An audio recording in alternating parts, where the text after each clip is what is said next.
So today I'm going to show you how to add beads like this.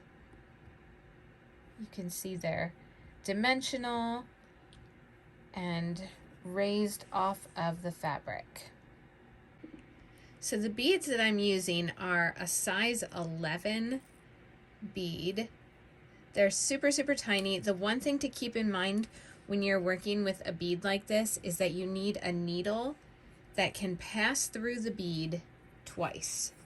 So always test out your needle.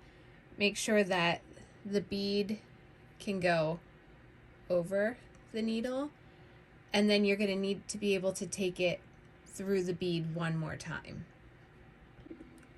So I'm going to start just by bringing my needle up where I want my first beads to be. To make my shape, I have 6 beads on the needle. The amount of beads that you can do this with can vary according to whatever project you're working on. So I have my 6 beads. Now I'm going to take my needle through 5 of them. The very top bead, I am not taking my needle through, because that's the bead that's going to hold everything on. If you took it through that top bead, it would just pull the thread right out through all of your beads. And there's my first one. I'll do this from a different angle so you can see it better. Okay, so I'm bringing my needle up again, and I'm going to put 6 more beads on my needle.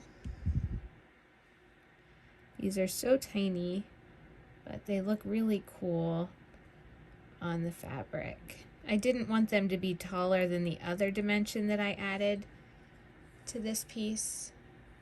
Okay, so here's my 6 beads. Push them into place. And then I'm going to take my needle through all of them except for the top one. And I'm going to go right through the fabric.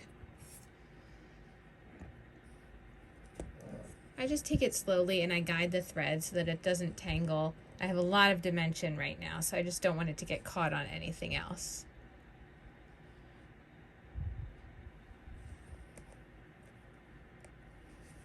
And I'll do one more. You want to keep your tension pretty good here.